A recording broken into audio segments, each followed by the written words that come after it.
helped this team to be a scrappy bunch that we are, I think, as well. Okay, thank you. Hey, Jack, what's going on? Hey, first of all, just getting drafted yesterday, your take and just how a dream came true for you. It was a lot of fun. Wonderful call, I guess, to get. To be honest, the first way I found out was a group message text from Isaiah. I guess my feed was just a little bit delayed, but it was just an incredible experience to hear my name called on such a big stage like that. First call went straight to Dad, and I can't tell you a more special moment that I've ever shared with some of my family members, and that was just an absolute dream come true, like you said. A lot of people talk about your turnaround, and that's the biggest part of the story, but at the same point in time, you're just a grinder, flat out. I mean, it kind of speaks to, hey, if you just stay locked in and kind of keep some of the outside forces out, great results come, and that's what's happened for you. Right. I think you come to a place like this, you have distractions and ways that you can veer off course, I guess, but you also have wonderful, wonderful people that you're surrounded by, not only young leadership and some of the guys we have in the clubhouse, but also those of the coaching staff that just help us keep we're just steering us straight. And the kind of people that you kind of see come through this program are not that unlike myself. We got guys that, I just said it earlier, Jack Spiggers is someone that I've looked up to and someone who reached out to me early on yesterday, and someone that you watch, and if you've seen him play at all, you know he plays the game the right way. And you watch leadership we have on this team now, Isaiah, Kevin Kopps, you just see a bunch of guys just playing with their hearts out and chip on their shoulder and playing the game the right way, and I think that's been big on our success as well. You reflect on Ole Miss's pitching and the approach you'll have coming into the weekend because they got a good rotation, obviously, Etheridge, Hoagland, Nikhazy, and then they come in the bullpen with some really strong guys. How much have you thought of that? I said it before. I think Hoover was a little bit of an eye-opening experience for us. We kind of really focus on getting back to our game and just playing the way we know how to play, not playing to our opponent at all. Obviously respecting our opponent, but just not giving them more credit than they might deserve, and just focusing on ourselves. And I think that's why we had success in the regional. And I think the fact that we've faced Ole Miss more than just about anyone else this year will also play to our advantage. Hoagland and some of the other guys that I faced, Miller, all those guys have really, really talented arms. But if you would ask them at the beginning of the year if they had counted on throwing to the Razorback lineup as many times as they have, they might not have believed you. But they're going to have to come here and do it again. Just going from where you were last year and the year before that to hearing your name on draft night, how was that like? It was an incredible experience. Last year, I would have told you, this is the role that I want to be in, and now that I'm in this role and having the success that I've had this year, I can't tell you how blessed I feel to now have the opportunity to play at the next level. But it's always been the main goal in the back of my mind ever since I was a little bitty. So the fact that I now have that opportunity has been something that's truly special, and I'm really thankful. Yeah, I don't know if you heard about this, but somebody, you obviously had a great game the other night, and somebody asked Dave Van Horn about that, and he said, yeah, when he was a freshman, he didn't have a batting average because you were 0 for whatever going to Hoover. Did you know that Dave said that, or just looking back on that, what do you think about that? Yeah, it's bad stroke of luck. That's all it was. That's all it was. But no, just kind of had that first hit fall, and I feel like after that, it's just been tough for I guess me to lose feeling of that, and that's all I really want to do is feel that ball off the bat like it was, and seeing it get down. So, granted, the average thing was something that's been consistent somewhat this year, but that's not always been the most important thing. Yeah. What's it been like to go from a guy who you were 0 for whatever, 10 or something, and now you're batting like 320, got a bunch of dingers, got a lot of RBIs. I mean, you've had a great year as a hitter. I think maybe I don't know if you surprised yourself or just what's been the key to those big numbers when you hadn't really gotten a chance to play every day until now. I don't say there's any kind of key to numbers. You never really want to play to numbers. I won't tell anyone that's something you need to focus on. But it's been more or less a kind of a goal to, I guess, produce numbers that are effective towards winning ball games, such as the RBIs and things like that. And if you hit the ball over the fence, obviously no one's going to be catching it over there, and that'll help the numbers. But as far as the RBIs and stuff like that, that's kind of I won't say an approach that we teach to try to go towards, but kind of the success that I've had this year has been towards driving the ball up the middle, and getting runners over, getting runners in, and that kind of thing. So, the numbers are something that I believe will take care of themselves, but that's not been the main goal. You think it was just a matter of getting to play every day and getting consistent at bats?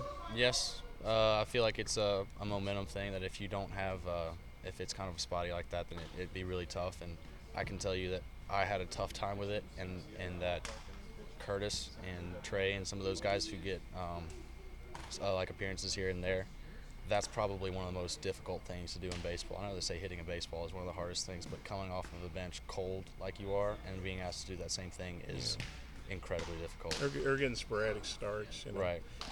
Was it tough waiting to get your chance? I mean, waiting 2 years?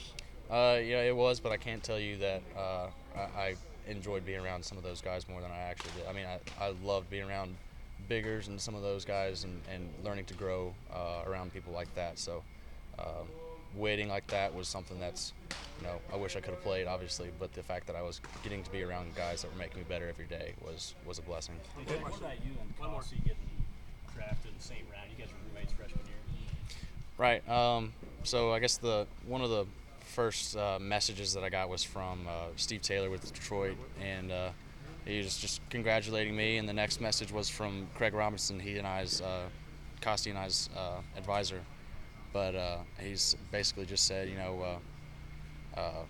happy for you, congrats, all that kind of stuff. But we're gonna wait and see Costi go here in a minute. So I didn't want to keep him waiting, and obviously I was there with our other roommate Marshall Denton, and we were just sitting there all pumped up and kind of got all excited when I heard my name called, and a couple of minutes later get to hear Costi's the same way, and I'm so incredibly happy for all my guys who were drafted like that, and it was just a wonderful moment to share. Get drafted that high? No, not really. I've been kind of really pushing as hard as I can to get some numbers up to this year, and pleased with how I've done. Obviously, there's a little more work to be done with Supers this weekend, but I'm just blessed to be going as high as I did. Yeah.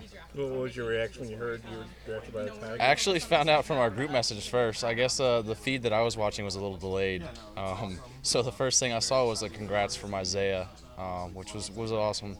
The next phone call was directly to my dad, and that was just a lot of fun. Obviously, it's something that I'd been dreaming of forever, and something that my dad also wanted really, really strongly for me as well. And to deliver for not only myself but for my family was an awesome feeling. Was your dad here with you watching the draft? He couldn't make it. It was a little just too hectic at home, but yeah, he was calling me as soon as I got the news, and kind of playing phone tag with the rest of the family members as soon as they found out as well, and talking to them was fun as well. But the Tigers called him or called you? Actually, so the advisor was the one calling Detroit, and then Dad talked to the advisor, and that's basically, he was like, hey, this could happen soon, and basically that's when I found out. Yeah. For a guy you hadn't started going into this year, didn't have really great stats. I mean, part of it was just the guys that were ahead of you, but what's it like to have a big year like that when you haven't gotten a chance to be started before? It is a lot of fun getting to do what I get to do almost every single day, just on the live stage. I will say that I have a lot to thank a lot of the guys that came before me. I'd say one of the first people that texted me also was Jack Spiggers, just saying how happy and how proud of me he was, and it's for people like that I'm really, really thankful for kind of making me the player I am. The Tigers list you as a shortstop. Is that where you expect to play professionally? I like to, yes sir. Stick on the left side. Yeah. I was doing something on Nesbitt. What kind of season do you think he's had for you guys? Phenomenal. Stepping in at third, making plays that are really, really difficult, especially for someone coming from the other side of the infield. Being so quick on a hot corner like that, and having the composure that he's had has been really, really impressive. And I think there's a whole lot of upside for him, and this weekend's going to be a lot of fun. How about his hitting too? I know he's kind of down the order, but he's had some clutch hits for y'all. He has. Just one of those guys, you can never really count out. So you make a mistake, and he's definitely going to hurt you. And we were talking to him the other day about, when you guys were making your run in Omaha, I guess he was in Bismarck, North Dakota, or someplace playing, really wasn't getting to be part of all that. How cool, did you get a sense from him coming into this year how anxious he was to be a part of this team, or what kind of? I think as far as I can speak for everyone in the clubhouse and just say that when you come in and you're not in a role that is an everyday role, you want to have a place on the team that's allowing you to contribute in any way possible, and that was where Jacob came in. He understood his role, and he went and got better in Bismarck where he was, and came back and he was as prepared as he could ever be, and now he's in the role that he wants to be in, and I can tell you that he's taken full advantage of that as well, and he's been a phenomenal player for us on that side of the infield, that spot in the lineup, and he's a phenomenal teammate, and he's enjoying it just as much as I tell you I am this year. Just a big change for me. Ole Miss is a team that's kind of had Arkansas's number. They've won the last 2 times. They won the series the last 2 times they played here. They've beaten you guys, I guess, 3 out of 5 so far this year. Obviously, these are the biggest ones. Just kind of what's your thoughts on Ole Miss? Because I think they've won 10 out of 14 against Arkansas. They're a scrappy bunch. Also, kind of a team you can't really count out. They're really, really kind of streaky, I'd say, a little bit. You give them an inch, they're going to try to take a mile. So as much as we can limit that, it's going to help us a whole lot. But it's going to be a whole lot of fun, very offensive.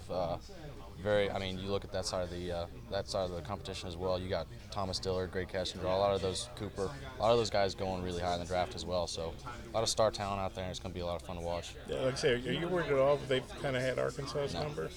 Not really, because it could change anytime. Would you guys prefer, Dave Van Horn said the other day, the SEC teams like the NCAA tournament because they don't have to play other SEC teams, but you guys are the one SEC team that has to play another SEC team in a super. How do you feel about that? Not too worried about it. Honestly, when you see someone like TCU on your schedule like that, you'd be like kind of anticipating, okay, this is a big name team, a lot of history with that program, and we get them in, and we didn't really kind of we respected them, but at the same time we played our own game, and I think that's where we were able to handle them. But with Ole Miss coming in, I think you can kind of see that we're going to continue doing the same thing we did against TCU, but we've also seen Ole Miss play a lot more than anyone else, so that's going to play to our advantage, I think.